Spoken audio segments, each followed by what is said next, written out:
Buenas tardes. Quisiera, ante todo, agradecerles su presencia y, en segundo lugar, me gustaría agradecerle a don Enrique Blanco, que es el director gerente del Círculo Mercantil, la deferencia que ha tenido con nosotros justamente para cedernos este Salón Regio y poder impartir esta conferencia.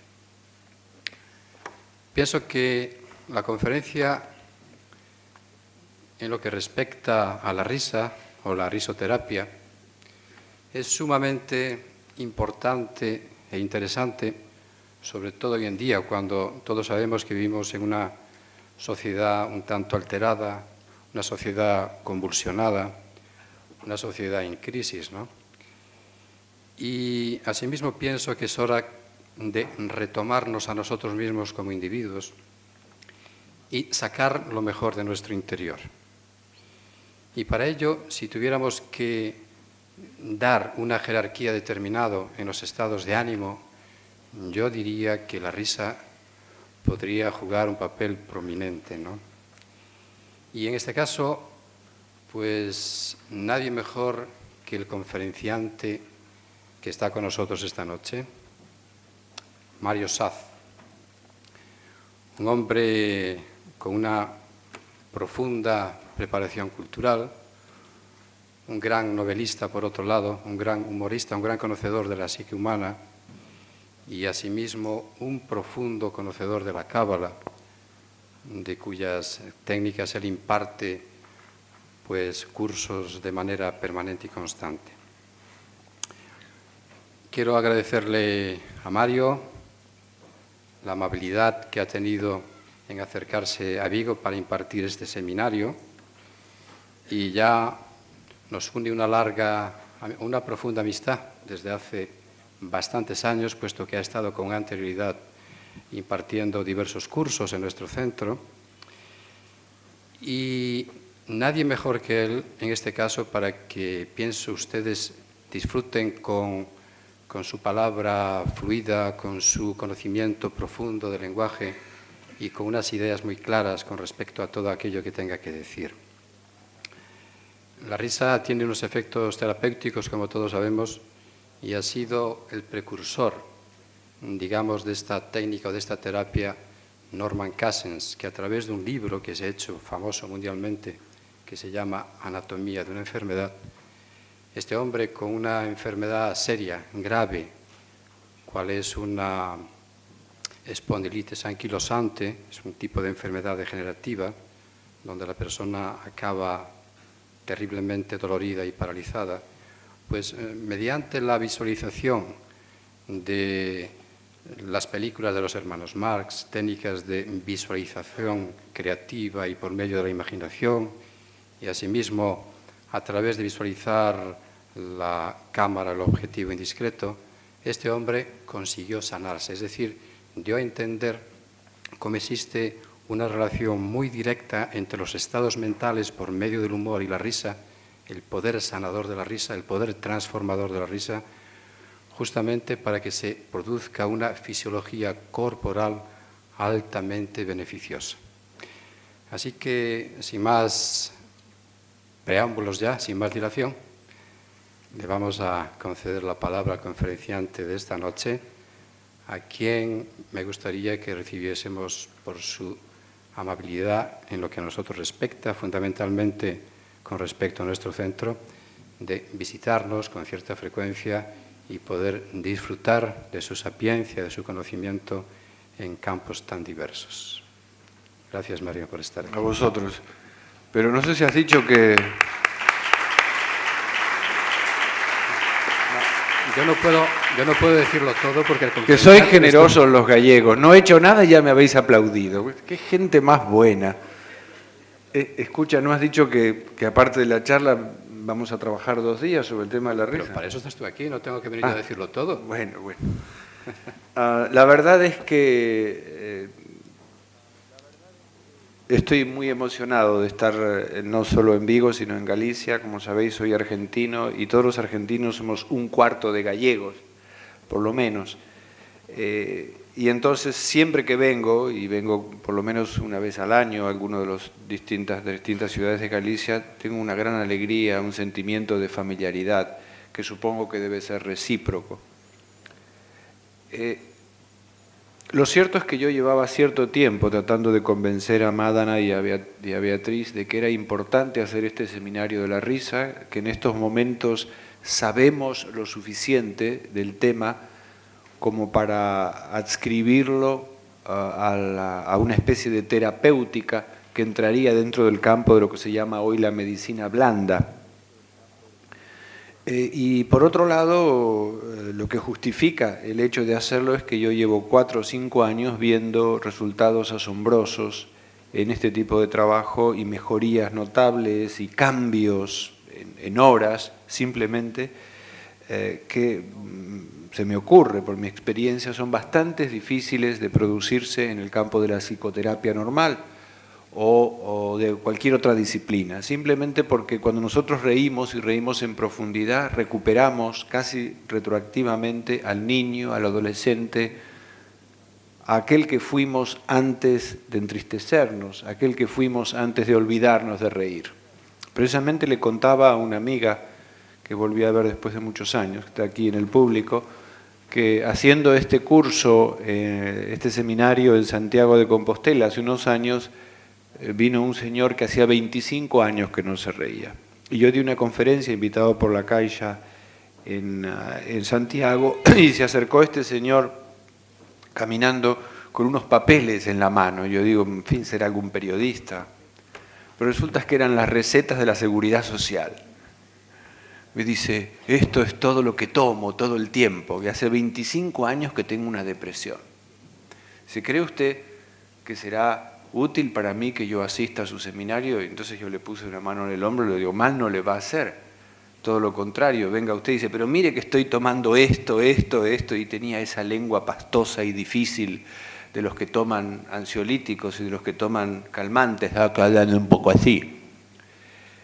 Bueno, lo cierto es que fue maravilloso, fue una experiencia extraordinaria. Yo estoy escribiendo en este momento un libro sobre la risa y como soy muy poco norteamericano no me gusta poner casuística, es decir, no me gusta poner estos casos, porque suena un poco pedante que yo conocí a tal hombre y después se rió y lo que yo le dije lo mejoró. Esto suena un poco cuáquero, por decirlo de alguna manera, y no me convence, pero en rueda de amigos, como es esta, puedo contarlo. El hombre había caído en una depresión muy gorda, estuvo haciendo el seminario con nosotros y como hay un ejercicio, verán aquellos de vosotros que participen mañana, y hay unos ejercicios físicos que hacer, no difíciles, por cierto. En un momento dado él levantaba su pobre cabeza de deprimido de 25 años y decía, ¿es ahora que me tengo que reír? Y todos los que estaban al lado se reían, entonces él también se reía, puesto que la risa es contagiosa. Bueno, lo cierto es que salió tan bien que me dijo cuando acabó ese sábado si al día siguiente podía venir su esposa. Y le dije, por supuesto, puede venir. Además, yo conocía a la esposa, vino a la conferencia y la pobre mujer había sido 25 años su bastón. Es decir, durante 25 años en que él no podía hacer nada, ella era la encargada de llevarlo, de traerlo, en fin, y con una lucidez extraordinaria, pero estaba bastante cansada la pobre de esa labor. Vinieron los dos al día siguiente y antes de empezar la clase él me dice, tengo que contarte algo maravilloso. Yo le pedí además que me tutease, que en fin, que se acercara un poco más a mí, que no me tratara como alguien distante. Y me dijo, estuvimos con mi esposa toda la noche hablando, hacía más de 10 años que no nos mirábamos a los ojos para hablar. Bueno, las depresiones de todos nosotros tienen su origen en la decepción, en el fracaso, cuando no son causas fisiológicas claramente discernibles. Él había fracasado como padre, se había ido una hija de la casa, le había ido mal los negocios, lo que fuere. Lo cierto es que la depresión tenía una historia y la mujer había salido de ese trance, puesto que también era hija de ella y también era el negocio del cual ella vivía, pero él no había salido, había quedado enganchado y eso es lo que es peor desde mi punto de vista, por eso yo creo profundamente en el futuro de la risoterapia. Para curarlo, supuestamente, lo habían medicado con toda clase de pastillas y de píldoras que habían provocado una adicción más grave y con, como se dice en inglés, con side effects, con efectos colaterales mucho peor, dejándolo en peor estado de lo que estaba antes del comienzo del tratamiento. Entonces, cuando me fui me dijo, y qué pena que te vas, y qué pena que no puedas seguir, por lo menos una vez a la semana, una vez cada 15 días. Lo cierto es que en este seminario nosotros vamos a sembrar en estos 2 días los principales ejercicios, las principales pautas de las cosas que se pueden hacer para incentivar, para rejuvenecer a través de la risa propia recuperada. Pero lo ideal sería que uno pudiera asistir a estas sesiones de risoterapia que ya existen en el mundo. Existe la Sociedad Gelos en París, existen en Estados Unidos en hospitales de niños terminales, de niños que tienen leucemia o que tienen algún problema grave y que tienen meses por delante aún, payasos que trabajan para ellos, que hacen sesiones especiales para animarlos, para darles fuerzas, y por supuesto muchos de ellos se curan porque, como se sabe, la mayor parte de las enfermedades son psicosomáticas, y en el caso de los niños, por grave que sea, la enfermedad siempre hay que esperar algún tipo de recurso natural urgente y positivo si pasa algo que modifique la estructura mental de ese niño. Y entonces, si nosotros tuviéramos la opción, si vosotros tuvierais la opción de una vez cada 15 días o una vez al mes, yo lo hice el año pasado en Barcelona, si uno pudiera reunirse con el grupo de psicoterapia como de la risa, como uno se reúne, yo no, porque no lo soy, con los alcohólicos anónimos, ¿verdad? La posibilidad de mejorar a través de esta inversión afectiva y constante sería tan notoria que yo lo he visto el año pasado en Barcelona a lo largo del año con una mujer de casi 83 años. Probablemente uno dejaría de tomar medicinas, dejaría de tomar toda clase de cosas porque esos ejercicios son lo suficientemente relajantes, profundos y capaces de cambiar el mundo emocional interno en el sentido positivo, que muy pronto uno vería recuperado dentro de sí al niño que fue.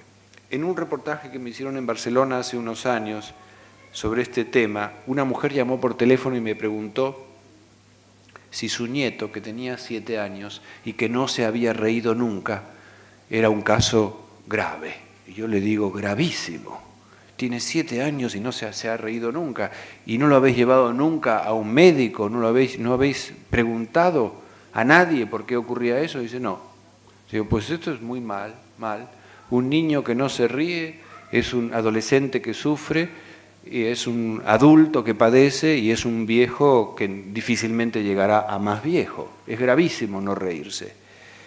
De tal modo que nosotros tenemos históricamente la primera mención en la historia de la cultura griega, en uno de los libros de Aristóteles, en relación a la infancia y la risa. Aristóteles dice que el bebé, entre los 35 y 40 días después de nacer, reconoce a la mamá. Y cuando reconoce a la mamá, sonríe. Y entonces, tradicionalmente, era cuando se le ponía el nombre.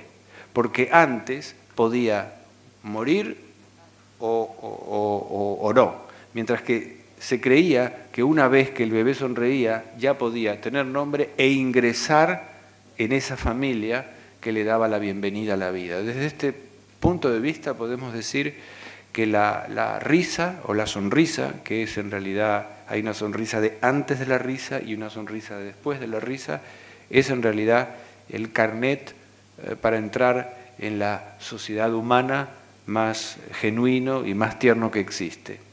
Tanto que yo explicaba hoy a un periodista que me hizo un reportaje por radio, cuando nosotros vemos en la calle a alguien que se ríe solo pensamos que está loco.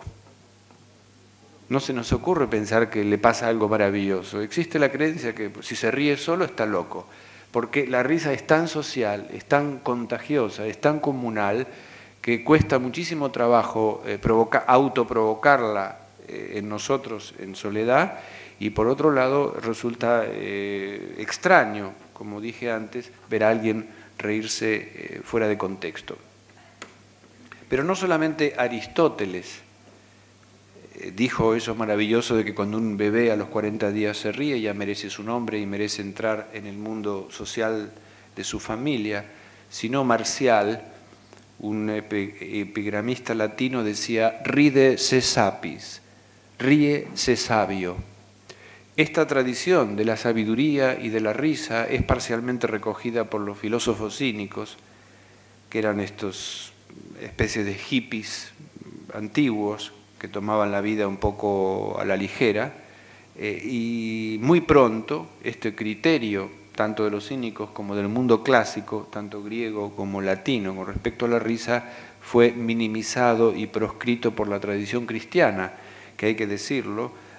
Nosotros no sabemos cómo fueron esos primeros siglos del cristianismo, pero muy pronto, digamos alrededor del siglo III o IV, cuando se dirime un conflicto muy importante que se planteaba a los padres de la Iglesia, y cuál era el de escogemos para el concepto de amor que tenía Jesús y tenían los apóstoles, el concepto de eros o el concepto de ágape. Ágape en griego, agapí en griego quiere decir amor.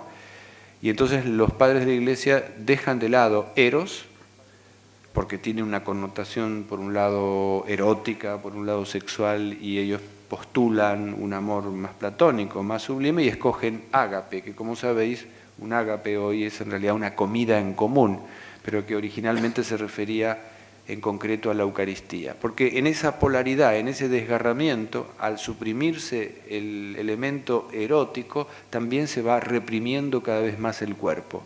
Y como la risa es la recuperación del cuerpo, los muertos no se ríen,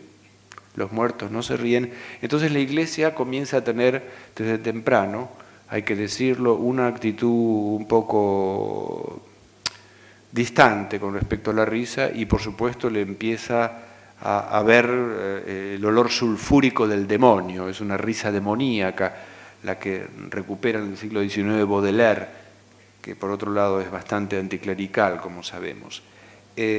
Sin embargo, yo no estoy muy seguro que en el origen del cristianismo no tuviera una dosis de alegría. Hay muchas parábolas de Jesús, hay una afirmación de la vida que harían pensar en algunos aspectos de la relación maestro-discípula que eran muchísimo más joviales y entretenidos y ligeros de lo que nosotros hemos interpretado a lo largo de los siglos. La prueba de lo que yo estoy diciendo la tienen ustedes en esa película tan hermosa, El nombre de la rosa. La recordarán, que en El nombre de la rosa, pues el bibliotecario Jorge no quiere que se conozca este famoso texto de Aristóteles sobre la risa, precisamente porque tiene miedo de que si la gente se ríe va a desobedecer. Es decir, mientras la gente es seria, tiene miedo y se comporta rígidamente, la Iglesia, con su liturgia, con su dominio sobre las almas y los cuerpos, controla la realidad. Pero en cuanto alguien se ríe, pues eso es perturbador. Y este binomio tan extraordinario en la historia de las ideas y en la historia social del género humano entre el rey y el bufón, entre la ley y el mantenimiento de la ley y la transgresión de la ley, la bufonería, la risa, la ironía, la parodia, es una cosa que nosotros vemos en la India, vemos en China, vemos en el occidente medieval, y es gracias a este fenómeno, cuyo vehículo es la risa, por ejemplo, en la Edad Media Europea, que los reyes se curan. Por ejemplo, el rey de Inglaterra dice, oye, mándame a jorobadito Pedro porque estoy muy deprimido. Entonces el rey de Flandes o de donde fuere le manda al jorobado, en carro viene, se queda 3 días, le levanta el ánimo y se va a otro reino. Pues yo creo que es maravilloso poder historiar ese fenómeno y ver el papel, digamos, de levantador de ánimo que tiene el buen humor, que tiene la risa, que tiene la sonrisa. Por otro lado, no es de ningún modo cierto que la risa sea tan corrosiva como para derrumbar un orden social establecido. Todo lo contrario, yo creo que si consideramos, por ejemplo, lo que es la historia del humor español en los últimos años, tienen ustedes Martes 13, tienen Cruz y Raya, tienen incluso humoristas mucho más fuertes, pues la vida política, la vida social ha seguido su camino, mal que mal, en tanto que yo recuerdo hace 20 años que estoy en España, no había ese humor, pues estaba más soterrado, me han contado que en la época de franquista todavía se podía reír menos, estaba prohibido el carnaval. Observen cómo cuando el poder es muy rígido y está muy estructurado, abundan los policías y escasean los cómicos. Y yo creo que es lamentable que así sea, porque hemos visto que la tiranía no conduce a ningún lado y por otro lado la comicidad tampoco dura mucho, ¿no? Dura lo que dura una fiesta. Por ejemplo, entre los indios Hopi de los Estados Unidos, yo acabo de recibir un libro maravilloso con ilustraciones, hay unos payasos que son simultáneamente chamanes y médicos. O sea que la figura del entertainer, del hombre que divierte, que cuenta historias fantásticas y demás, tiene no solo una función, digamos, de divertimento ligera, sino también una función terapéutica. Curan. Basándose en estas premisas, un médico norteamericano que se llama Raymond Moody, que alguno de vosotros conocerá por sus libros sobre vida después de la vida, escribió un libro maravilloso que se llama Laughter After Laughter, Risa después de la risa, y que aquí fue traducido como Humor y Salud, contando que un grupo de amigos médicos y él decidieron cierto día vestirse de payasos e ir a los hospitales de niños terminales con leucemia. Y que a partir de las primeras experiencias, que fueron muy tiernas, muy conmovedoras, porque estaban los padres de los niños también, al ver que los niños se sentían, digamos, mucho mejor, que disfrutaban, los payasos no tenían que ir al circo, los payasos iban ahí, hacían todo por ellos, llegaron a la conclusión, todos ellos, que era mucho más útil el trabajo de un payaso que el de un cura, que le explicaba al niño dónde se podía ir una vez muerto. Eso le interesaba muchísimo menos al niño que poder sentir los últimos minutos de su vida como una distracción, como algo ligero, y por otro lado tampoco atentaba contra el destino de su alma.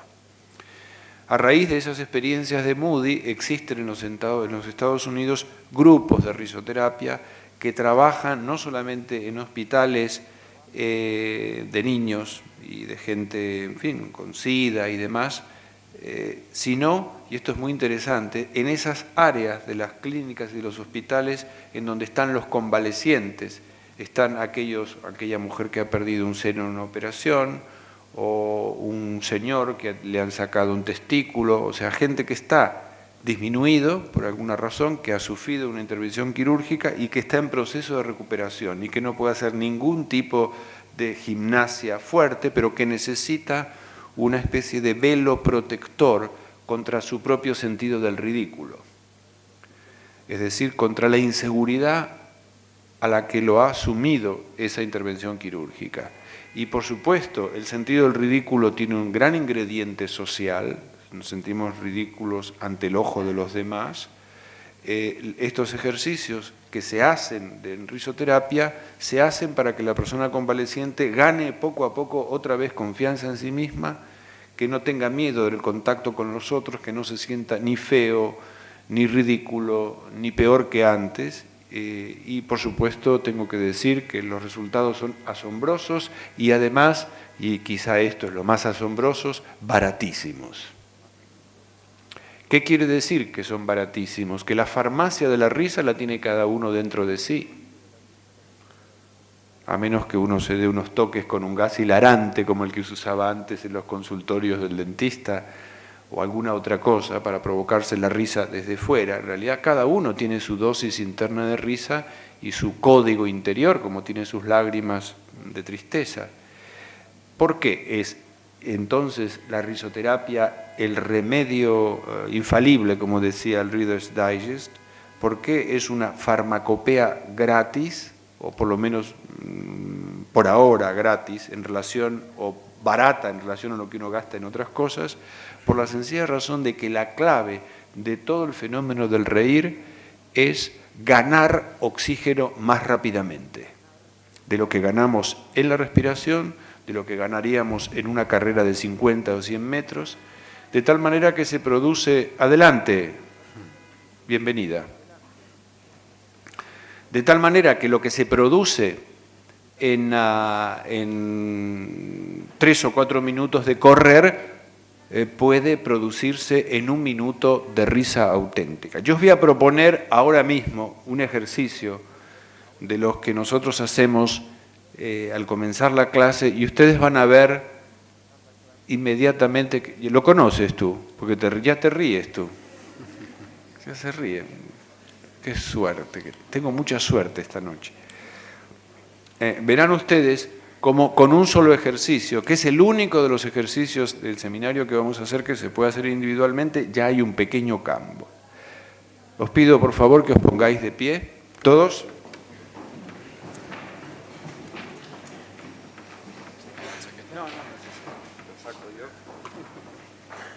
Bueno, este es un ejercicio del teatro del sudeste asiático, de Tailandia, de Vietnam y demás, que hacen los actores antes de comenzar a trabajar. Y simplemente os pido que sigáis los movimientos que voy a hacer yo. En primer lugar, cogemos aire, levantamos bien los brazos, bien arriba los pulgares casi tocándose. Ya se está riendo la niña. Pues no te hagas pipí aquí, con esos movimientos así son peligrosos. Cuando una mujer hace así. Bueno, una vez que hacemos así, con la lengua afuera hacemos...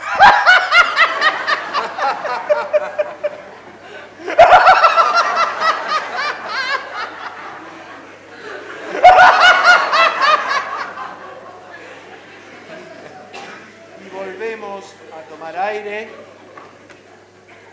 Todo esto tiene que sacarse fuera, el aire tiene que salir fuera, Otra vez.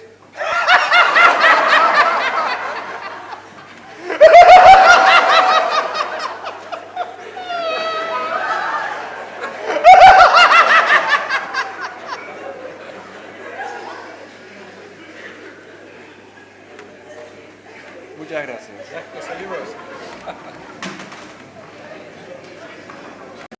Bueno, como ven, ¿cuánto ha durado? No ha durado ni 1 minuto y medio. Y la sensación, no solo individual, para haber hecho un ejercicio, sino colectiva, es espectacular. Desde luego que no podríamos ir por la calle haciéndolo.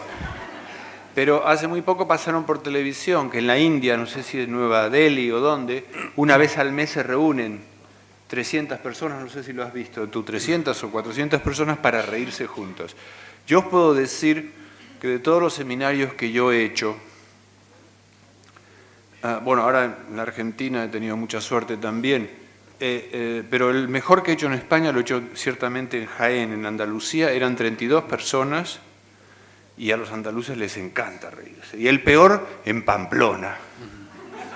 Yo no sé si porque era invierno y había una ventana sin un cristal y entraba un frío terrible donde estábamos, pero lo cierto es que me costó mucho hacer reír a los pamplónicos, que deben preferir sus sanfermines y sus toros. Pero ciertamente los andaluces se portaron de maravillas y nos hemos reído, y no podíamos parar. Y ahora me ocurrió lo mismo en octubre en la Argentina, éramos 30 personas en un lugar no muy grande, con una gran resonancia, y basta que uno escuche el regreso de la risa y se deje penetrar por ella para... Se produce realmente un cambio bioquímico extraordinario. Se segrega una hormona que se llama catecolamina, que es la misma hormona de la agudeza mental, de la inteligencia. Es la hormona que se segrega cuando uno juega al ajedrez, cuando uno tiene que resolver un problema de algo que le apasiona y le interesa.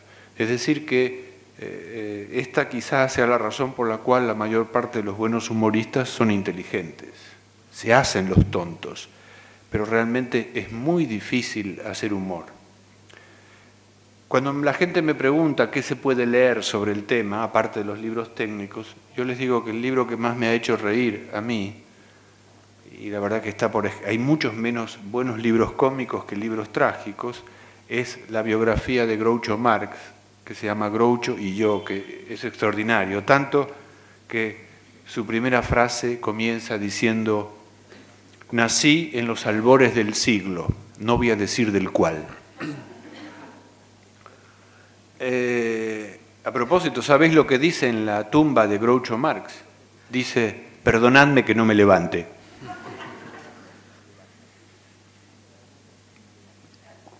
Bien, así las cosas, tanto por el lado de los experimentos vivientes y prácticos del doctor Moody, que no estuvo, a diferencia de Norman Cousins enfermo, como los del mismo Cousins, nos encontramos en estos últimos 25 años, casi diría yo, con la publicación de 2 o 3 libros al año sobre el tema de risoterapia, tanto en el área francesa, sobre todo en Europa, como en el área anglosajona. ¿Y por qué? Y yo pienso que esto es un síntoma inequívoco de que las cosas van mal. Si la risa debe ser tratada filosóficamente y vamos a buscarla como un tesoro perdido, es porque la gente se ríe cada día menos. Cosa que es verdad, la gente se ríe cada día menos.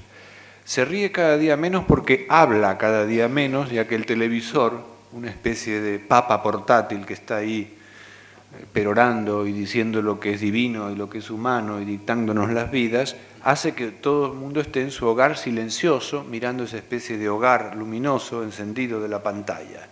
Y la risa requiere inteligencia, requiere contarse chistes, requiere sacarle filo a las situaciones humanas.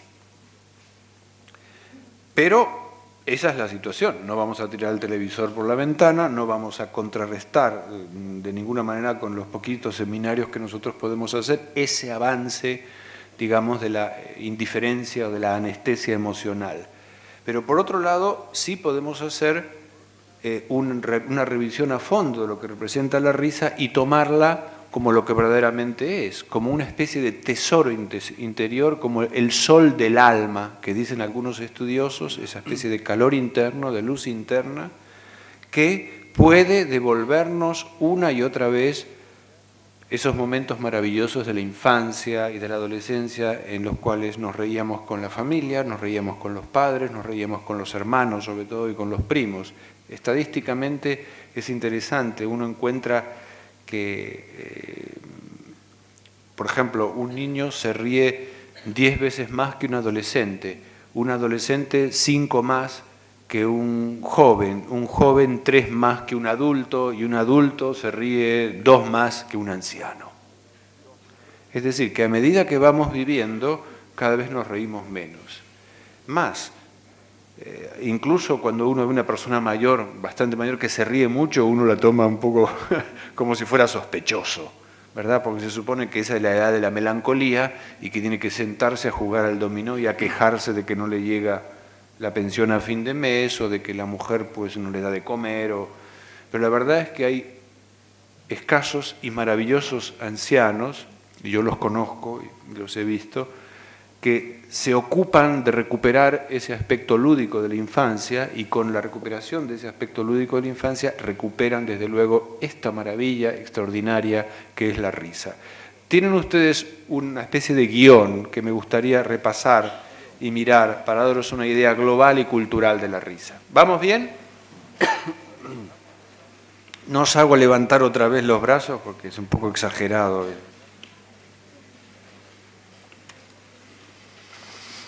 Vamos a leer este pequeño papel que dice Etimologías de la risa. ¿A quién le falta, por favor?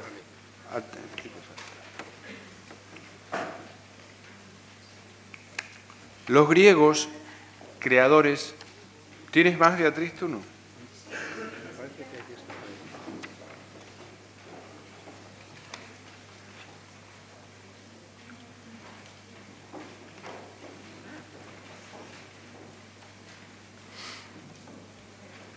Los griegos, creadores de la tragedia y también de la comedia occidental, decían poien gelos, gelos es risa en griego, para expresar el simple hecho de causar risa. Pero, y puesto que de la primera palabra poien deriva nuestra castellana poesía, existiría una conexión entre el buen humor, la risa y el sentimiento poético de las cosas.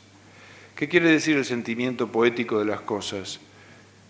El sentimiento poético de las cosas es aquel aspecto no usual, no necesariamente utilitario. Piensen ustedes que la risa realmente no tiene más utilidad que la que tiene en nuestra casa el termostato, que controla la temperatura del agua caliente. Si el agua tiene mucha presión porque está muy caliente, el termostato hace bajar la temperatura, y por el contrario, si está muy fría, la hace subir. Es decir, ese regulador termostático que es la risa en el plano expresivo y nuestro diafragma en el plano emocional. Fíjense que la posición del diafragma en el cuerpo es importantísima para la risa, es fundamental. Esa es la risa buena, la risa diafragmática. Como el diafragma en la cámara fotográfica, que es aquello que registra el paso de la luz. El diafragma está más cerrado, entra menos luz, más abierto, entra más luz.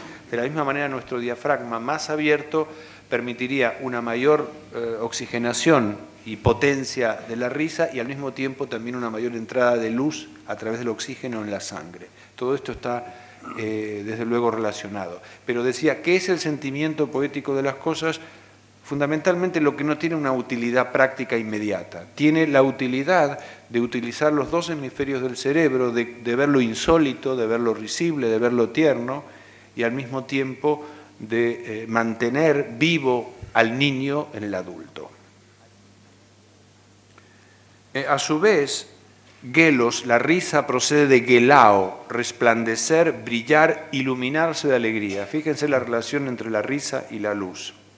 Como la partícula ge indica inclusión, aún todavía inferimos que por el simple hecho de reír todavía nos apetece seguir vivos. En muchos cuentos populares rusos, chinos o cuentos tradicionales de distintos lugares del mundo, hay un personaje. El otro día me decía una de mis alumnas que hay una ópera que se llama Turandot, que yo no la he visto y que tiene ese tema.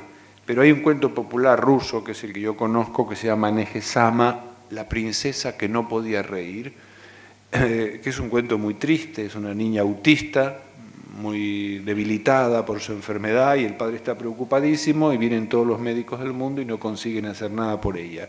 Hasta que una proclama del reino invita a todos los habitantes a que vengan a hacer reír a esa criatura. Y vienen unos y otros, y ninguno tiene éxito, excepto un campesino bastante torpe, a quien, es curioso, se le caen las cosas de la mano. Viene acompañado por un ratón, por un pajarito y por alguien más que se ocupan de su seguridad, porque él es bastante torpe y tonto, a la manera de un payaso. Y la princesa, desde el balcón, al ver lo poco práctico, porque todos los demás eran príncipes o venían con sus armas, sus arcos y sus flechas, y este venía acompañado por unos animalitos de campo y en un hambre muy simple, al ver la torpeza de este campesino, empieza a reírse. Y por supuesto el rey le da la mitad del reino y lo casa con su hija. Es decir que este elemento del tonto, del ingenuo, del cándido, que por otro lado es uno de los personajes centrales de la comedia del arte italiana y de los orígenes del teatro del Renacimiento, constituye una de las cosas más bellas del humor. El humor es siempre, cuando es bueno, cuando no es humor negro, cuando no es ácido, cuando no es contra otro, es inocente, es cándido, ¿no? Por ejemplo, yo cuento siempre, conté aquí, me acuerdo en Galicia, no fue en Pontevedra, fue en La Coruña, un chiste muy sencillo que cuentan en Argentina. Dice que había dos amigos de la tercera edad que estaban jugando a las cartas en una de estas casas de la tercera edad, y uno le dice a otro, dice, dime Pepe, dice, ¿te acuerdas cuando perseguíamos a las mujeres? Dice, sí, lo que no me acuerdo, ¿para qué? Cuando uno toma en broma el paso de los años, cuando considera su dolor, su enfermedad, la falibilidad del cuerpo humano, con humor se hace mucho más ligera y llevadera la vida, y por otro lado uno se vuelve menos duro y crítico con los demás. Una de las cosas más interesantes de los grandes humoristas, tomemos el caso de Chaplin, por ejemplo, es que siempre se toman a sí mismos como modelo de ridículo. Es decir, el gran humorista no se ríe de, como decía Groucho Marx, sino se ríe con. No se ríe de los demás, sino se ríe con los demás. Leamos ahora la segunda definición que viene del ámbito chino. Tengo que decir que en la Tierra, en este planeta pequeñito perdido en el espacio en el que vivimos, hoy desde luego más pequeño que nunca por las comunicaciones, hay dos pueblos que han sabido reírse y que de hecho se ríen mejor que otros pueblos en el mundo. En primer lugar, los africanos. Si me preguntaran a mí cuál es la raza humana o el pueblo que más se ríe, que con más frecuencia disfruta de la risa, desde luego es el pueblo africano. Observen además la relación que tiene el pueblo negro con la danza, con el ritmo y con lo somático, es decir, que la risa está cerca de ellos porque ellos también están cerca de sus propios cuerpos. Y incluso, diría yo, están cerca también del mundo de las fábulas, del mundo de los animales y de la imitación. Son grandes imitadores los africanos. Y en segundo lugar, los chinos. Me preguntaréis por qué en segundo lugar los chinos y no los japoneses, por ejemplo, que tienen un protocolo y una cortesía muy codificada por el exceso demográfico. China es un país también superpoblado, pero lo bastante más grande como para que la presión demográfica todavía hoy no sea catastrófica. Pero Japón, esa especie de archipiélago, siempre ha estado sobrepoblado, entonces ha necesitado una cortesía muy rígida, tanto que la gente se saluda así, no se da la mano. Y además la risa de Japón nunca se sabe bien qué oculta. Yo recibí hace poco un fax de un amigo a quien había pedido datos sobre la risa en Japón, y la mitad del fax me explica todos los códigos que hay, que es en realidad una serie de sonrisas y de risas para que no se sepa lo que uno piensa. Es decir, en realidad todo un mecanismo de cortesía y de delicadeza que no tiene que ver con la risa como la entendemos nosotros, excepto entre los adolescentes, en el teatro y en ciertos lugares.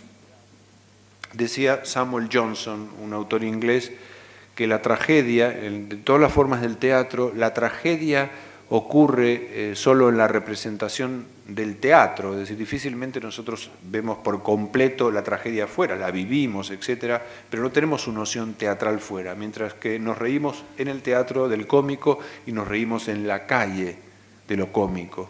Por lo tanto, es muy difícil dividir la comedia de la vida. Es muy difícil, la vida misma es una gran comedia. Y entonces decía, los chinos son este segundo pueblo que más se ríe sobre la tierra, y yo creo que hay un motivo bastante obvio. Es el único pueblo que ha considerado la anatomía humana, toda ella igualmente importante. Es decir, no ha dividido el cuerpo en dos, como nosotros, diciendo el alma es buena, el cuerpo es malo, la mano es buena, el pie es malo, sino que ha considerado que todo se puede comer, comen de todo, desde alas golondrinas a tiburones, etcétera, en su estricta medida. Ha inventado el tai chi, ha inventado una cantidad de cosas muy relacionadas con las técnicas de la longevidad extraídas de la propia disciplina somática, y eso porque no tienen una visión culpable del cuerpo. No hay nada malo en el cuerpo, solo hay que conocer las dosis de una cosa u otra. Y por eso vamos a leer ahora la etimología de los chinos. ¿Qué consideran los chinos de la risa? En el ámbito chino la palabra ha, como veis, es una onomatopeya. Reír emana de su misma onomatopeya y da la expresión ha, que significa reírse. No es ninguna broma mía, es así, es lo que dice el diccionario. Ha. Si miramos detenidamente el ideograma que la nombra, individualizaremos a he. Preste mucha atención al dibujito, que es importante, que quiere decir unir, juntar, poner en armonía, hacer coincidir, y también, curiosamente, al igual que entre los esquimales, cópula, unión carnal. Es decir, que el motivo, haciendo un paso atrás en el tiempo, por el cual la Iglesia sospechaba también de la risa, como sospechaba de lo erótico, es que indudablemente conducía a una comunicación física que bajaba las inhibiciones inmediatamente, porque uno se sentía cómodo con su cuerpo, se sentía cómodo con las vergüenzas, entre comillas, es decir, con los lugares por donde uno viene al mundo. Y desde luego en China esto no pasó por desapercibido. Si continuamos descifrando el dibujo del ideograma G, nos toparemos con chi, armonía, unión, juntar diversos elementos, y ku, boca, es decir, armonizar una reunión con aquello que sale de la boca, reír juntos, compartir alegría. Fíjense qué interesante, la risa como fenómeno social. Por último, en el seno de la cultura hebrea, la primera palabra que nombra la risa se refiere a un personaje. Cuando me refiero a la cultura hebrea, me refiero a la cultura bíblica, es importante. En la Biblia por primera vez aparece una reflexión ligada a la risa en la figura de Sara y Abraham, que tienen ese hijo, ese primer hijo que se llamó Isaac, que en hebreo quiere decir ella se rió. ¿Y por qué se rió? Porque tenía, según el texto, más de 90 años y Dios le dijo que se iba a quedar embarazada. Y ella dijo, ja, ja. Y a pesar de eso se quedó. Bien, pero no es ninguna broma. Así como Negesama, el personaje de la literatura rusa popular que dice que la princesa que no se podía reír accede a su novio y al que va a ser su esposo, que le hace reír, y a partir de ahí tienen una relación, se casan y forman una pareja. En muchas otras historias, los campos que no florecen, o la primavera que, como en La Bella Durmiente, el bosque está detenida, en el momento en que llega como una especie de encantador mágico el juglar, o llega aquel que se puede reír, de pronto las flores se abren, la tierra reverdece y hay un fluir viviente asombroso. Esto aparece en muchísimas tradiciones, lo veremos mañana y pasado en el seminario. Pero miren con atención, en la cultura hebrea la primera palabra que nombra la risa se refiere a un personaje, Isaac, traducible por ella se rió, al saber que a edad tardía, 90 años, quedaría embarazada. Pero de hecho, y según la Cábala, podemos hacer una lectura más fina. Cuando me refiero a la Cábala, me refiero a la lectura intertextual,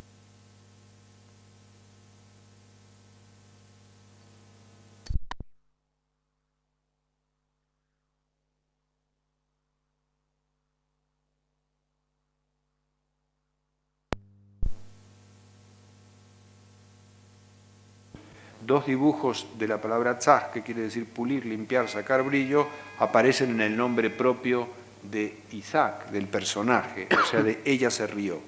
Y por fin Jok, que significa ley, y también Jai, lo vivo, lo viviente, de donde es posible inferir que la risa es el hábito humano mediante el cual se saca brillo a la existencia o bien se limpia la vida. Bien, no es ningún descubrimiento asombroso, todos hemos experimentado esa sensación después de una buena dosis de risa. Se bajan las barreras de la inhibición, hay una aceleración, hay una pequeña taquicardia, hay inclusive microdécimas de temperatura que suben, uno se acalora, y sobre todo lo que hay es esto que nosotros en el curso llamamos una efusión de lágrimas dulces.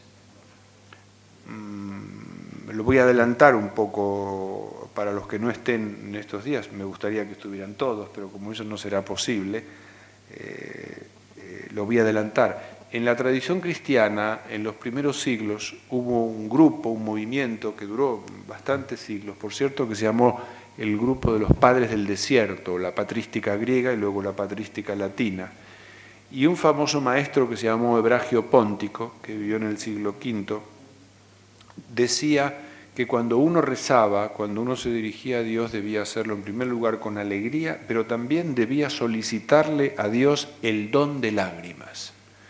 Esta solicitud de don de lágrimas no tiene nada que ver con el sufrimiento, no tiene nada que ver con el cilicio, con el flagelarse, tiene que ver con el estado de gracia, que es un estado levitatorio, como si dijéramos de pronto lo que solicitaba el creyente es que el dedo invisible de Dios le tocara el corazón y le dijera, sí, tú, te estoy oyendo, estoy contigo.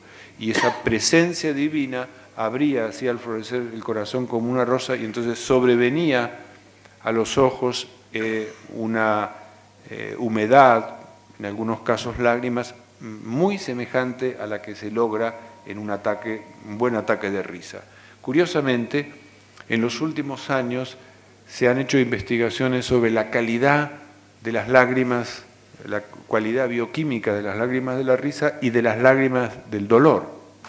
Y se ha descubierto que son menos saladas las de la risa y más saladas las del dolor. ¿Lo sabías tú que haces? No te sorprende, ¿no? ¿Te sorprende? Bueno. Yo creo que si uno reflexiona, por ejemplo, ¿cuál es la cualidad inherente a la sal? La sal conserva, la sal restringe, la sal tiende a cerrarse, ¿no?, sobre sí. Pues la risa es todo lo contrario, la alegría, la gracia es todo lo contrario, abrirse. Por lo tanto, habrá menos sal en una situación de gracia porque uno estará más abierto, y habrá más sal en una situación de dolor porque a pesar de expresarlo uno está constreñido por el dolor y está cerrado, ¿no? Por último, y antes de abrir tendremos un debate y una charla, ¿no? No lo quiero decir todo esta noche, no conviene, ¿verdad? No. Tenemos la intención de hacer 2 seminarios, uno con el primer grupo que está en formación y otro un poco más adelante. Y la verdad es que vale la pena. Me gustaría leeros el decálogo de la risa, es decir, una especie de 10 mandamientos sobre la risa para que puedan ver ustedes hasta qué punto es importante estudiar el tema filosóficamente y adoptar ante la vida una actitud que dentro de lo posible,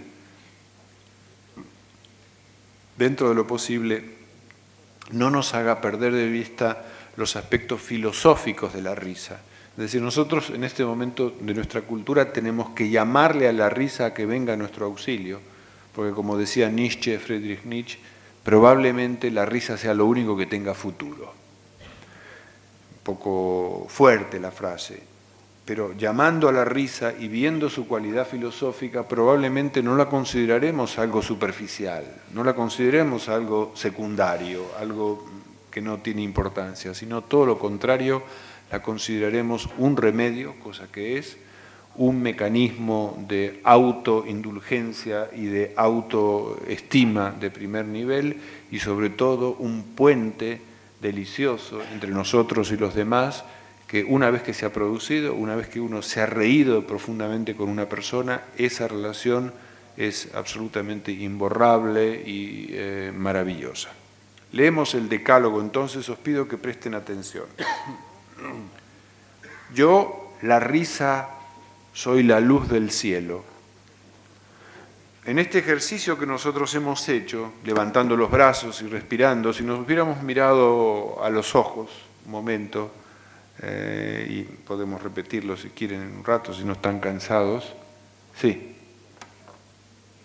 Bueno, en este ejercicio, si uno lo hace un par de minutos, verá enseguida cómo le cambian los ojos y cambia la estructura de la expresión. Hay una modificación muy importante que tiene que ver con la apertura de centros tradicionalmente ligados a la risa, como son las axilas, donde duermen su sueño risueño las cosquillas. Entonces este movimiento así abre, y en segundo lugar la lengua suelta también cumple una función. En ese fenómeno de distensión y en la posterior ingesta de oxígeno, porque este gesto hace que uno necesite el oxígeno que suelta, se descubre que esa gracia enorme que saben en la India, como mi amigo el maestro Madana sabrá mejor que yo, el vehículo del prana, el oxígeno que nosotros respiramos, trae luz. Por eso la falta de oxígeno en muchos problemas circulatorios produce esa enfermedad que conocemos como cianosis, la cara se pone azul, es decir, se va oscureciendo la persona porque el oxígeno no llega bien vehiculizado por la sangre. Es decir, que el oxígeno trae luz. Y la risa, que abre dentro de nosotros las puertas a mayor dosis de oxígeno, puede ser comparada al sol, ¿no? Puede ser comparada a la luz interior. Por eso yo, la risa, soy la luz del cielo. 2. No harás dioses de la tristeza o la melancolía, lo que no significa evitar la tristeza y la melancolía, pero sí no dignificarlas en exceso, no pensar que son muy buenas, no son buenas, son padecibles y a veces terribles, ¿no? 3, no te aferrarás a los objetos ni los idolatrarás. Hay mucha gente en nuestra época, que yo creo que es una época absolutamente idólatra, en el mejor sentido de la palabra y también en el peor, que cree que la solución a su vida espiritual está en los objetos, en lo que pueda tener, en la titulitis, en el coche, en la televisión, en su ropa, en los niños, por ejemplo, en fin, que no son pobres y están pensando en su comida, me refiero a los niños medios, están pensando si la zapatilla es Nike o es Adidas, esas cosas son idolatría de los objetos, son muy peligrosas y muy estúpidas. Pero vivimos en un mundo en el cual la presión de la publicidad hace que las criaturas tengan ese gancho desgraciado sobre sus vidas.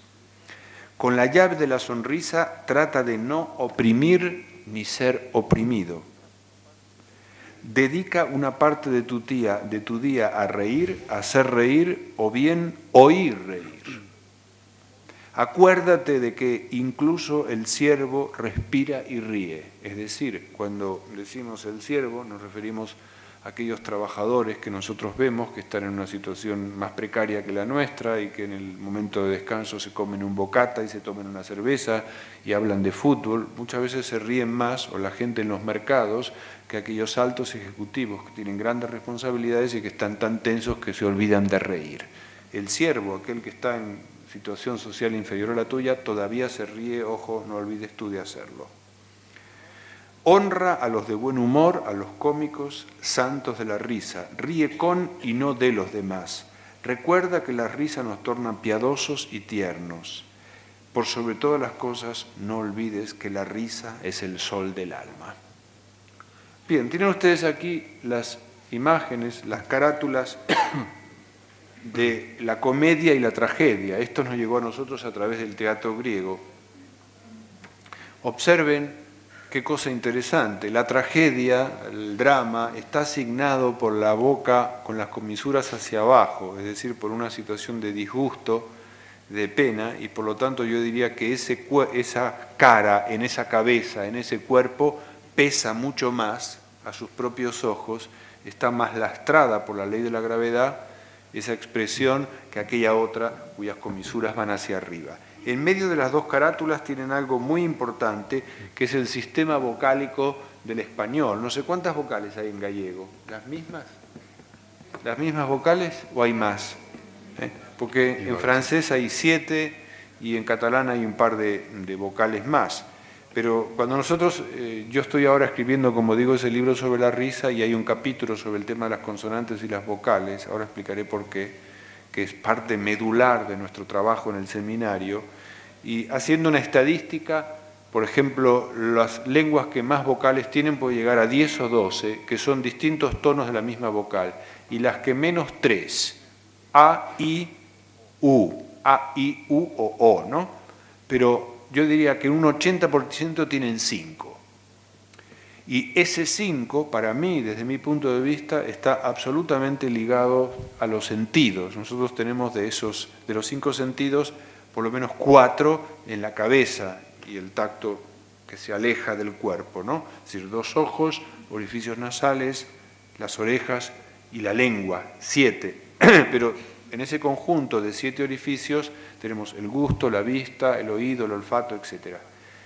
Si ligamos las vocales a ese proceso de percepción del mundo, nos vamos a dar cuenta que las vocales se pronuncian abiertamente. Nadie puede decir A, O y cerrar la boca, pero digo P, T, etc. Como la risa es algo abierto, la gente se ríe y nadie se ríe PTMX. No es, en serio, en ningún lugar del mundo la gente se ríe ñ, se ríen agregando una hey a una vocal, ja, ja, jo, jo, jiji, de tal manera que la esencia de la risa es un fenómeno vocálico, y yo creo que en ese sentido mi pequeña y modesta aportación en el libro que estoy escribiendo sobre la risa descubrirá el valor que esto tiene. Además, observe qué interesante, cuando alguien estudia canto se le dice vocaliza bien o no vocaliza mal, porque las vocales dan los armónicos. Ay, o dan un armónico, mientras que la consonante no da ningún armónico. Esto, desde el punto de vista simbólico, nos haría pensar que si la risa tiene una estructura vocálica, la risa es un auténtico factor de armonización interior, que si bien cuando se manifiesta es abrupta, posteriormente a su manifestación rearmoniza y reordena las partes del cuerpo, sobre todo de lo que nosotros llamamos el aparato emocional. Bien, antes de pasar al diálogo, a las preguntas que ustedes quieren hacerme, me gustaría hacer nuevamente el ejercicio. ¿Os parece bien? Venga, va, ánimo, ánimo.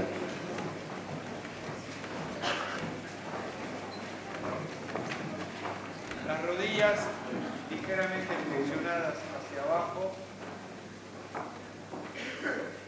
los dedos pulgares enfrentados hacia arriba, tomamos aire, respirando hondo, no os caigáis,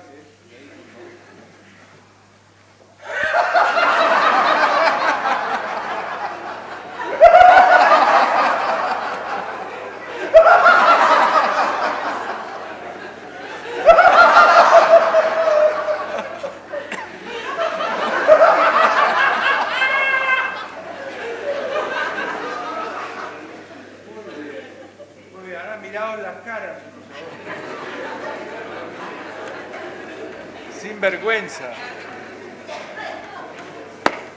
Muchas gracias. ¿Minutos más o menos? Sí. Modera tú. Muy bien, pues pasamos ahora a un coloquio de unos sobre 15 o 20 minutos, por favor. Si tenéis alguna pregunta, curiosidad que hacer, pues Mario encantado os va a responder. Os recuerdo, por otro lado, que todavía, pienso, nos queda alguna plaza para el intensivo, el seminario que Mario imparte mañana. Y no creáis que es fácil que viaje a Vigo con frecuencia, porque está tan solicitado que debéis aprovechar estos momentos si es posible. Eso se llama condicionamiento positivo, en lo que respecta a vuestra mente. Bueno, Bien, a ver las preguntas. la primera pregunta. ¿Quién? Levantad la mano, por favor, para saber por dónde queréis comenzar. Los tímidos no tienen una segunda oportunidad para las mismas cosas, dice el proverbio. Sí.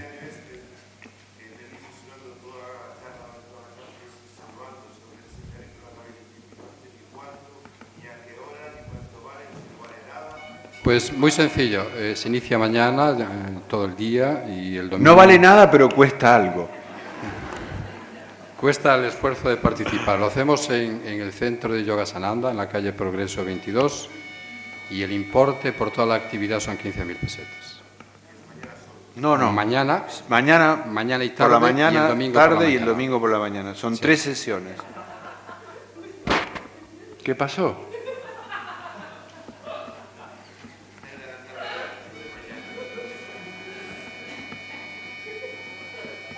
Muy bien. Tengo que contaros algo que no dije, y es que yo hacía muchos años que no veía a alguien que se riese para adentro. Y tengo una amiga colombiana ahora en Barcelona que se ríe así. Malísimo. Hay que reírse para afuera. Si uno no se ríe para afuera, no se produce el intercambio de oxígeno. Pero hay gente que se ríe así. Incluso en un seminario que hice en Barcelona, una mujer quedó con la risa puesta. Se iba poniendo rojo tomate, berenjena, tuvimos que llevarla al clínico porque se le salió la mandíbula. No podía reír, una cosa terrible. Estábamos muy preocupados y le pusieron un poco de novocaína y todo eso y se relajó finalmente. No, los casos que hay son sorprendentes. Pero yo de verdad, con el corazón en la mano, os digo, vale la pena participar de esta experiencia. No es por lo que yo tenga que dar, es algo de psicología grupal, de dinámica colectiva, y por otro lado se aprende muchísimo en pocas horas sobre el estado de las propias emociones y sobre la capacidad de compartir con los demás la felicidad del reírse y sobre todo con el nivel de tolerancia que uno tiene en las relaciones sociales, que como sabéis son muy importantes. Cuanto más intolerante es uno, menos se ríe, esto es evidente, ¿no?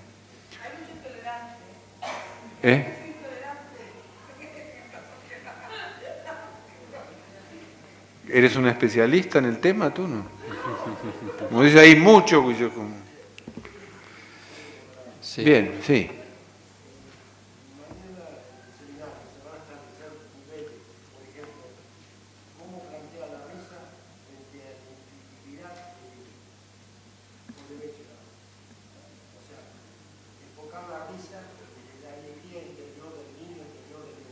Sí. Hay un aspecto, déjame responderlo de manera menos... Sí. ¿Cómo nivelarías en ese grupo que está aprendiendo, que te viene con ese planteo ya sabido, que lo está esperando, con el que viene ignorante del resto de la clase?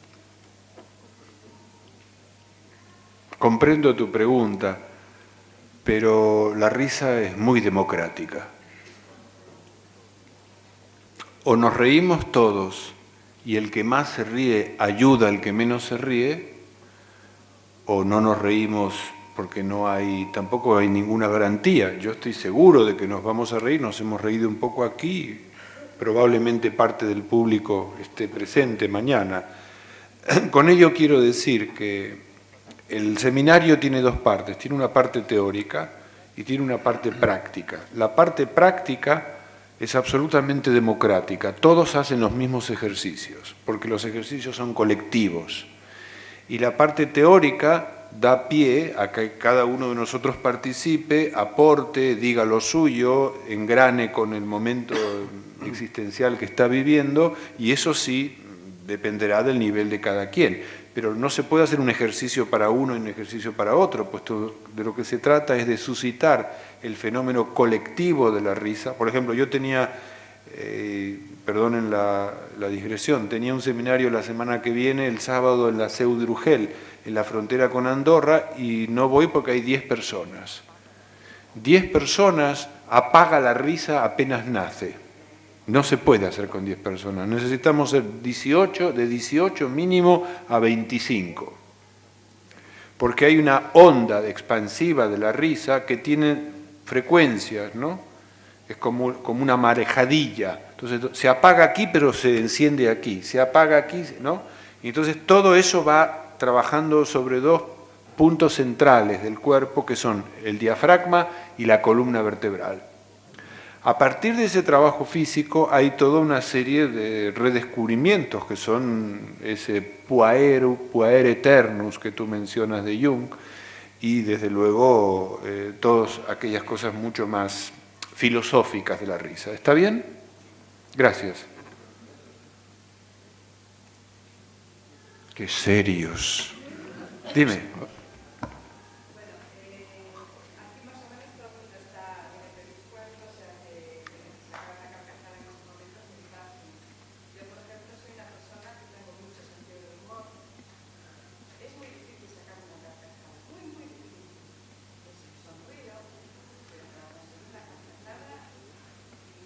¿Te sientes orgullosa de ello? Como dice, para sacarme una carcajada.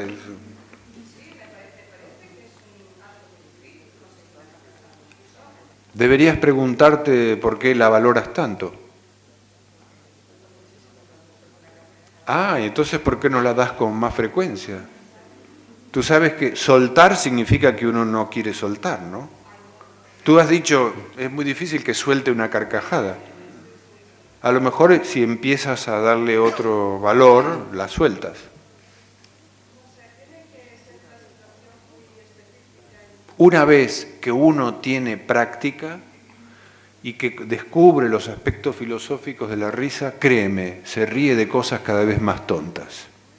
Porque lo importante no es, escucha, lo importante no es el grado de inteligencia o de brillo que tenga aquello que te hace reír, sino poderse reír. Ese es el misterio.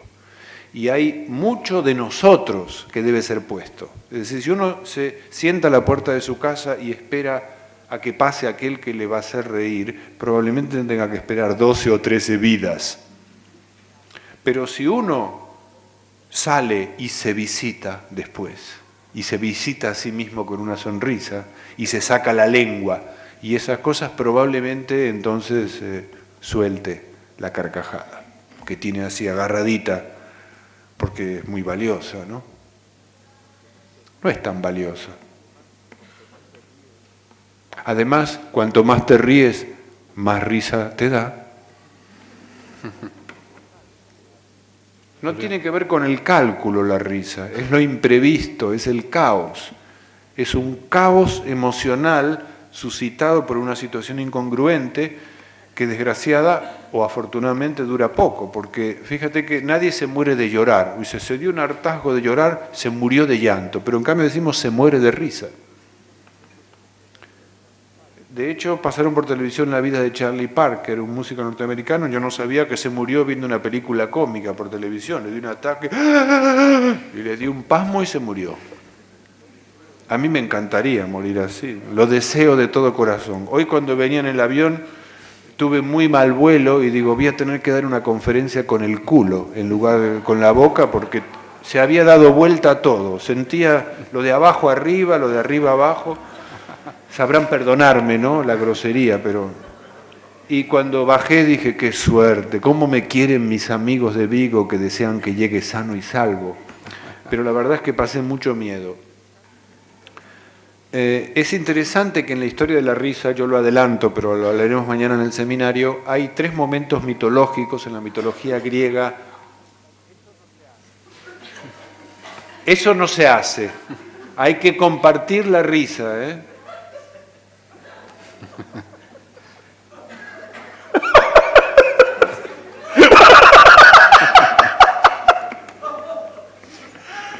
Ella está llorando de risa, qué maravilla. Bueno, si hay 3 momentos importantes en la mitología griega, en la mitología egipcia y en la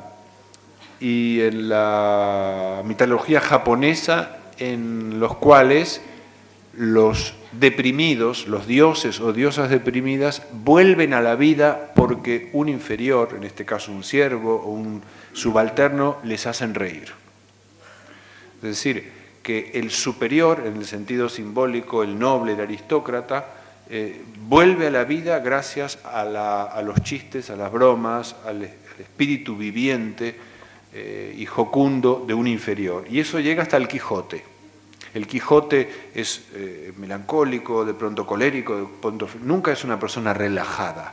Sancho Panza, que se llama Panza, y que como el Buda que van a ver ustedes mañana tiene una buena, ¿no?, una buena tripa, es el que da sentido común al Quijote, el que impide que el Quijote se suicide. Por eso decía Unamuno con razón que España mejoraría mucho el día que se hiciera una especie de injerto y que la mitad de Quijote fuera Sancho y la mitad de Sancho Quijote y que no estuvieran separados, ¿no? Muy bien, más preguntas.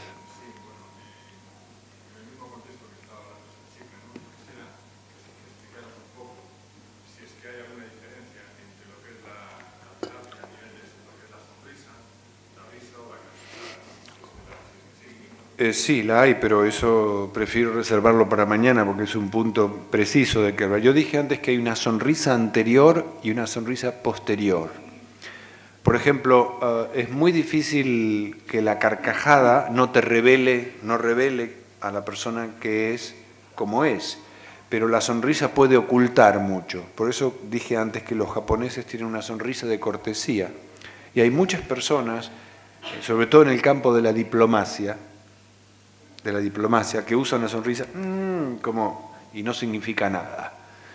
Pero en cambio hay una sonrisa a posteriori de la risa o del placer. Hay un ejercicio que nosotros vamos a hacer que es la meditación taoísta de la sonrisa interior, que tiene que ver con la sonrisa de quien ha comprendido.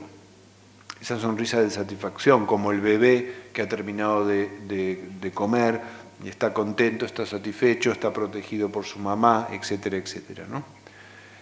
pero ciertamente hay pautas. Ahora, el momento más extraordinario de la risa es la carcajada. La carcajada es el postre. Si uno no puede llegar a la carcajada, incluso haciéndola sonora, como la hice yo, un poco así a lo loco, no hay oxigenación, no hay motricidad interna en las entrañas y por lo tanto no hay la regeneración que la risa promete. ¿Me explico? Desde el punto de vista terapéutico es más importante la carcajada y emplear el diafragma y poder reírse a fondo que sonreír. ¿Está bien? Para el cuerpo, quiero decir, ¿no? Sí. Sí.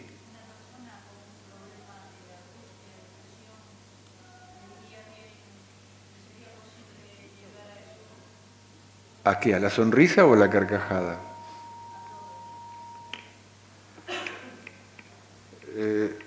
¿A ti qué te parece? Y sí, es muy difícil. Pero podemos intentarlo, ¿no?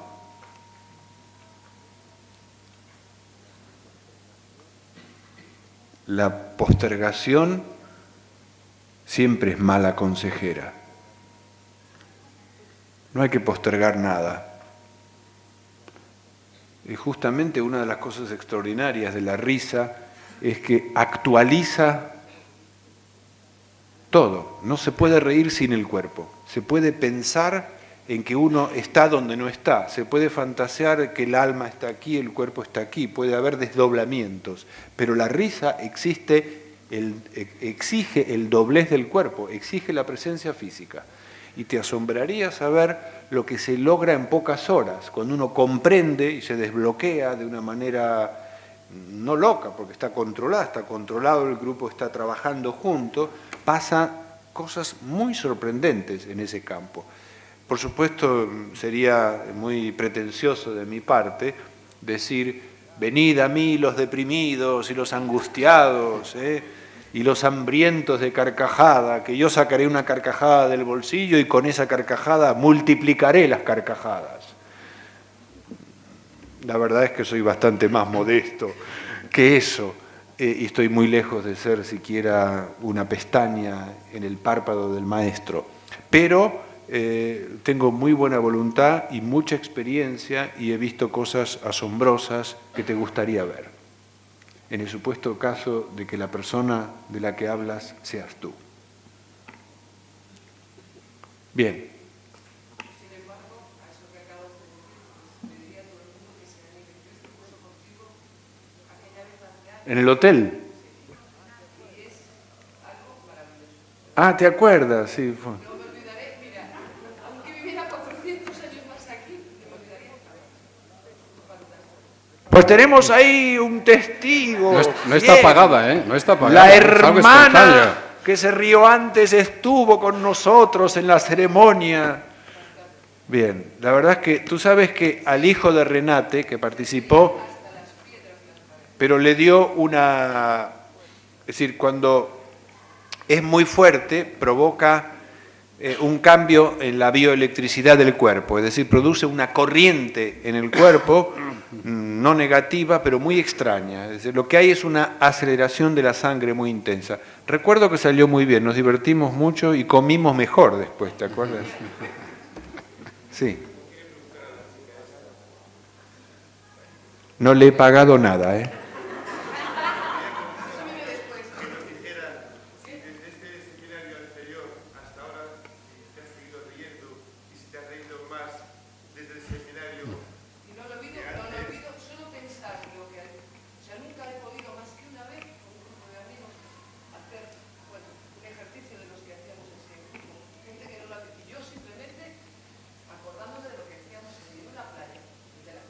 Sí. Y bueno, no moríamos de la risa. No es la cadena del lavabo, no. Perdón, pero es cierto que no es suficiente. Ah, ¿te acuerdas que vino una persona que no quería pagar? Y un señor que dijo que Vino... tenía 20 años que no se ría y que abrazaba, ¿te acuerdas? Yo creí que era... Sí, uno Se ría de risa y decía, yo hace... creí que era un abrazado. Sí, sí. Sí, ese señor que al principio no quería pagar hasta que lo hicieran reír. Vamos, que vosotros los gallegos sois listísimos. Y entonces yo le digo, oye, no puedo prometerte ni el oro ni el moro, pero tú si quieres participar. Entonces el gran dolor es que lo había abandonado la novia a los 20 años. Y tenía como 50, o sea que el duelo duraba 30 años. Y la tristeza lo mismo. Pero fue el que más se rió, ¿te acuerdas? Pero una cosa no podía creer, y él fue el que decía, oye, qué pena que te marches, ¿no? Porque realmente lo ideal sería, y yo creo que, en fin, con 2 o 3 sesiones que pudiéramos hacer en los próximos años, que el mismo centro tuviera la ocasión de formar un grupito de risoterapia y una vez al mes o 2 meses se pudiera reunir. Porque si tiene seguimiento, entonces se ven verdaderamente los efectos físicos. En un fin de semana uno comprende de qué va y puede adelantar mucho, pero tienes que tener un seguimiento. Yo hice el año pasado un jueves al mes en Barcelona y tuve una señora alemana de 83 años que siempre contaba la misma historia. Yo no entiendo por qué. Me dice, no hay que reírse delante de los monos. Dice, si te ríes delante de los monos te tiran las porquerías que tienen al lado. Cáscaras de plátano. Y digo, ¿por qué le pensará que estamos haciendo monerías? Tienen que acordarse de los monos. Y entonces estábamos todos acostados riendo y decían, ¡los monos! ¡Sí, los monos! Y se reía y todos nosotros nos reían con la historia de los monos, ¿no? Pero nunca he visto a una persona de 83 años acostarse y levantarse y moverse con esa agilidad, ¿no? Es cierto que pesaba poco y era pequeña, pero no creo que esa fuera la razón, ¿no? Tenía un espíritu jovial y ligero, ¿no? Venid mañana, por favor, os lo ruego. Sí. Sí.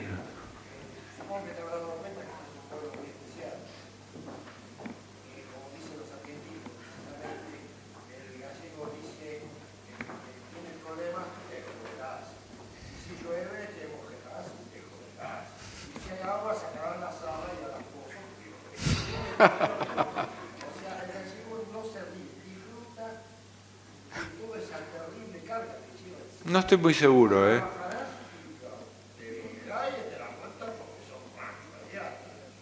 Mira, yo tengo un libro que compré aquí, puede ser de Castelao, ¿verdad? Puede ser. Que se llama O Segreto do Humor.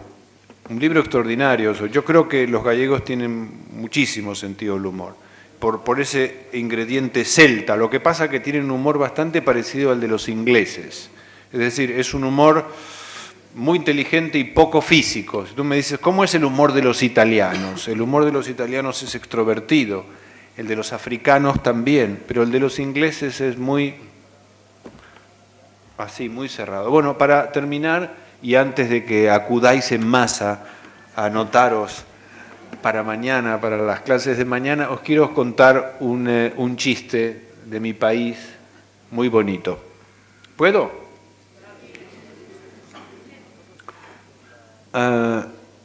Nosotros tenemos en el sur de la Argentina un lugar de lagos muy hermoso que se llama Bariloche y unas vacaciones de invierno para nosotros, de verano, de inviernos para nosotros aquí, de verano allá, que es en diciembre, enero, un padre se va con 2 hijos varones adolescentes a pasar unos días a un hotel. Y hay una nevada terrible y bajan muchísimo las temperaturas y se hiela todo profundamente. Entonces el padre no funciona, no hay electricidad, baja y habla con el conserje del hotel y le dice, dígame por favor qué puedo hacer con estos 2 leones de mis hijos. No entiendo cómo no trato normalmente con ellos porque están en el colegio, ya los tengo 24 horas al día, por favor haga algo por mí, dígame qué puedo hacer, no funciona la televisión, etcétera, etcétera. Entonces dice, mire, ¿le gusta pescar? Dice, sí, no es mala idea. Dice, aquí cerca hay un lago que está helado, yo le doy las cañas para pescar.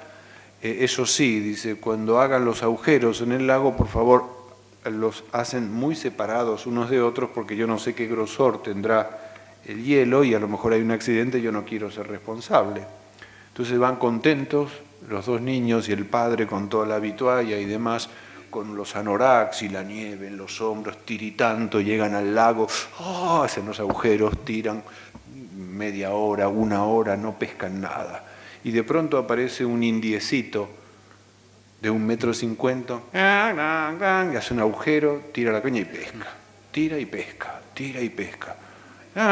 Y tira y pesca. Y los 2 hijos miran al padre y dicen, no puede ser, dice, nosotros llevaban aquí montones de tiempo y ese tío que acaba de llegar ha hecho un agujero y está pescando, que es una barbaridad. Dice, ve a preguntarle cómo hace.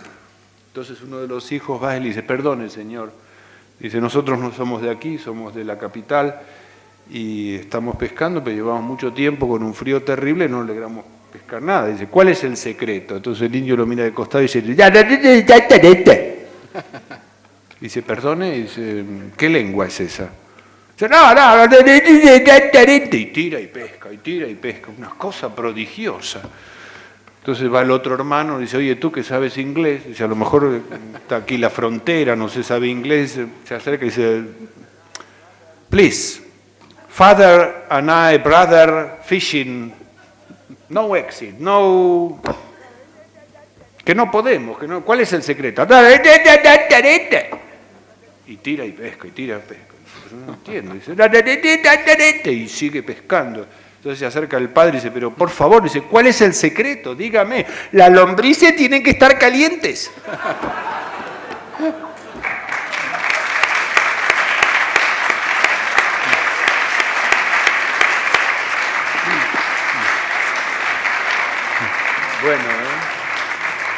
Bueno, muchas gracias, Mario, por tu hermosa e inspiradora disertación. Y si alguno de vosotros todavía está interesado, puede ponerse en contacto con Beatriz aquí y ella os podrá explicar con todo lujo de detalle lo que queráis saber. Este es el último libro que ha escrito Mario. El último libro que ha escrito lo está escribiendo, quiero decir. Pero este es el último libro que ha sido publicado por Taurus. Se llama Zahar y es un hermosísimo libro que os recomiendo, por otro lado. Gracias por participar con nosotros esta noche. E independientemente de que asistáis o no a este seminario, tenemos unas vacaciones de yoga maravillosas. Esto es como la televisión, uno ve el programa y luego vienen los anuncios. Que vamos a celebrar en el Hotel Samil y vendrán grandes yogis como Ramiro Calle y otros. Y en este mismo salón vamos a realizar en el mes de abril unas jornadas sobre ciencia, medicina y yogoterapia, con el profesor Rodrigo Delgado, Ramón y Cajal, el nieto del Premio Nobel de Medicina, y grandes personalidades en el mundo de la neurociencia, el conocimiento de la mente y el cerebro, y en el campo del yoga. Gracias de nuevo por estar con nosotros y animaros. Gracias.